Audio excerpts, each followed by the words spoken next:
Can the cheapest MacBook laptop ever released handle a real professional streaming setup using a capture card to pull in your gameplay from consoles such as PlayStation, Xbox, and Switch? Well, you guys had the same exact question that I did, which is why I reserved one of the last few remaining interesting colored MacBook Neos in my area. That way I could test it out for myself to find out whether or not if it's really built for something more beyond productivity apps and web browsing.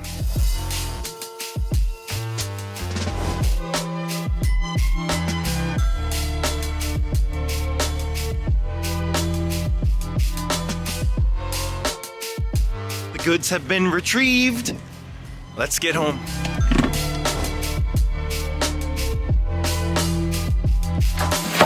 The MacBook Neo is powered by the A18 Pro chip with a 6-core CPU and 5-core GPU, which is actually the same chip used in the iPhone 16 Pro, just minus 1 GPU core. This laptop also comes with 8 GB of memory, but one of the possible limitations that we could be facing in this video are the 2 USB-C ports that are on the side of this laptop. One of these is a 10 gig port, the other one is only a 2. Now, just to set the stage for you here, we're gonna be taking this laptop through a series of 3 levels of test. One being easy, second being medium, and the third obviously being hard. Each of these levels is gonna push the recording and streaming capabilities of this laptop further until we can reach its breaking point. So let's dive right into the easy level to get a baseline for how this laptop performs. I'm gonna be pulling in my gameplay feed from the PlayStation 5 using the Elgato 4K-X capture card. That way I can play my games in 4K 120 while being able to capture it from 1080p 60 all the way up to 4K 60 resolution. So this capture card is being set up like you would any other capture card, with the PlayStation 5 being the HDMI input, my BenQ monitor being the HDMI out so that I can see what I'm playing, and then I'm going to be using this super speed USB-C cable from Godspin so that I can pull in the gameplay feed from the capture card to the MacBook Neo. And we're going to be using the back left port to connect the capture card, as that is the port with the 10 gig speed. Let's also not forget to give the laptop some consistent power while we're using it. The other thing that I've gone ahead and done is get OBS Studio installed on the computer, as that'll be one of the apps that we test out here. We're going to allow the 4K-X capture card to connect to the Mac. One thing I want to check are the settings. Did OBS just crash? OBS Studio quit unexpectedly. Bro, we just started the test. Please reopen, run normal. Okay, I just want to go into my settings real quick. All right, cool, that worked. Let's go to video, base canvas 1920, output. I want that to be 1920 by 1080, and I need 60 FPS, especially if we're gonna be playing FPS games like Fortnite, Call of Duty. Let's also check our output settings. I'm gonna go into advanced mode here. Let's go to the recording tab, recording format. I wanna change that to hybrid MP4. Video encoder, let's see what our options here. We do have Apple VTHEVC hardware encoder, so I'm gonna go ahead and use that, as that will be the most efficient encoder we can use here. Rate control, I'm gonna change that to CRF. Quality, let's try to jump it to 70 here. I'm gonna uncheck use B frames. Everything else looks good here. Let's go ahead and select OK to save those settings. Doing recordings and writing to disk is more resource intensive than streaming, so if it can handle that, streaming will go even smoother. All right, so with that said, let's go ahead in this first scene and try to add a video capture device source. This one's gonna be our Elgato 4K-X. Select OK. We're gonna select the device drop down. There is our capture card. Now I do have to turn on my PlayStation 5. I also have HDCP already disabled, but I'm gonna go ahead and select the capture card, and as soon as my PlayStation turns on, we should be able to see the source. We do, so this is a great sign. I'm gonna go ahead and log in there. Instead of using a preset, we're gonna select this 1080p option in V12, as that's a pretty good format. In frame rate, I'm just gonna have that to be 60. So everything is looking good thus far. The image looks fine. Nothing really looks off right now. Let's go ahead and add our audio source. So we're just gonna select the plus button here. We're gonna add an audio input capture source. We'll call it Elgato 4K-X audio. We'll select OK. The device is going to be the Elgato 4K-X. And then we'll select OK again. And now it'll be within our mixer right there. And as you can see, it's coming through. I think we can definitely say that the physical connection works. The next thing we need to check out is how well we can record in 1080p 60. Something I'm noticing right away is in idle mode right now, the CPU is at 9 That is not good. I'm concerned. Let's press record. Can the MacBook Neo handle a 1080p 60 recording?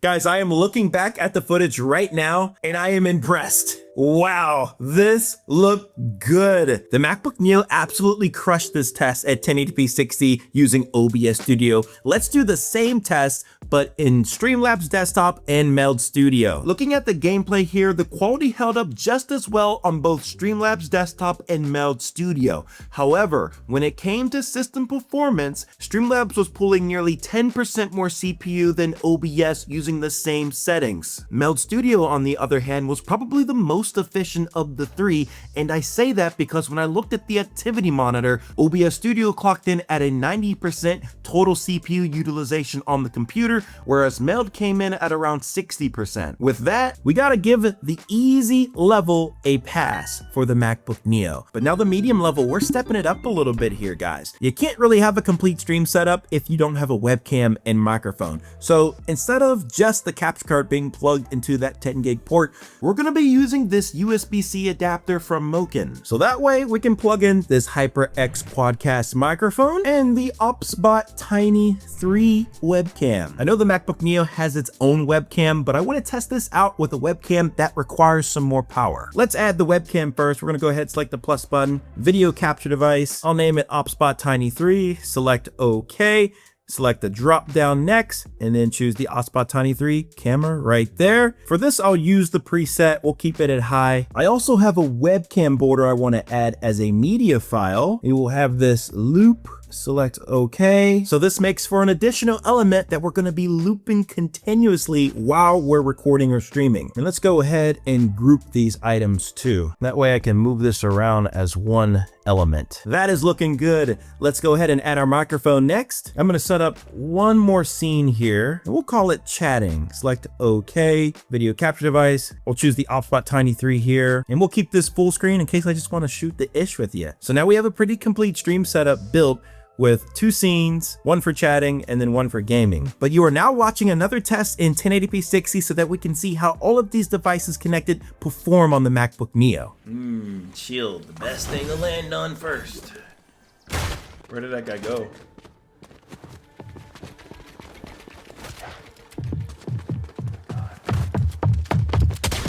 Oh, I almost had him. That was almost a killer shot.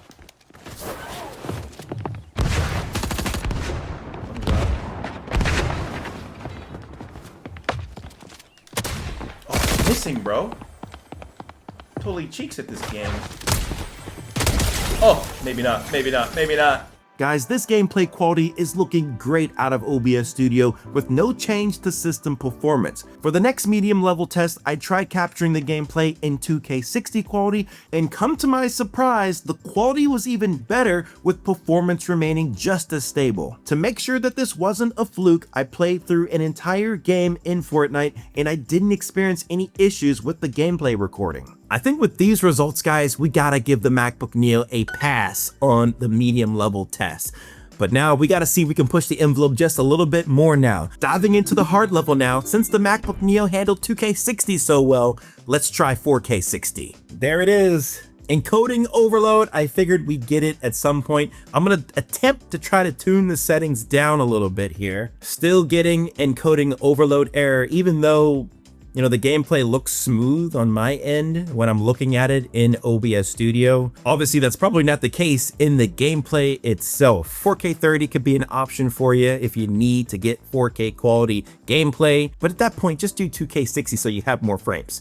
The last test that I want to try out here is in Streamlabs desktop. We're gonna try to push a vertical and horizontal canvas at the same time. We're gonna bring back our webcam and microphone, duplicate the sources across both of the canvases, and can the MacBook Neo handle it? Well, Streamlabs desktop was an absolute disaster, guys.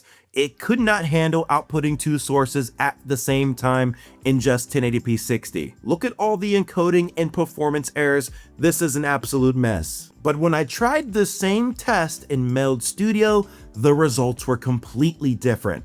Meld was very efficient in multi-streaming, and surprisingly, I experienced no issues with either of those stream outputs, in addition to having no significant performance impacts on the laptop, which I guess now turns this final test of being able to multi-stream into a success. So what's my takeaway with the MacBook Neo? Well, number one, if you have the right dongle, I would recommend the Moken one that I use in this video. I'll link it in the description. If you have a dongle like that, you'll be able to connect your streaming peripherals, such as your webcam, your microphone, and even be able to supply power. All capture cards should be plugged into that top left port on this computer so that you don't lose any quality. When it comes to the performance of using streaming apps such as OBS Studio, Streamlabs Desktop, and Meld Studio, generally all of these work pretty well when capturing gameplay in 1080p 60. Streamlabs seemed to struggle a little bit more than Meld and OBS, with its CPU overall ticking up higher. So this laptop is coming in at $499 for students or $599 for everybody else. Would I recommend it if you are trying to stream and record gameplay in addition to doing productivity tasks? Absolutely. If you're trying to multitask, it can struggle a little bit more depending on what you're multitasking on. Like, you can browse other web pages, but don't try to play other videos in the background while you're streaming. That's something to keep in mind. But if you're just trying to run a simple stream setup in 1080p 60 or 2K 60 without running too many things in the background, this machine can absolutely handle it, especially when using OBS Studio or Meld Studio. Thank you guys so much for staying to the end of the video. If you came to enjoy it, hit it with a big thumbs up. Subscribe to the channel if you are new around here. I will see you in the next one. Peace.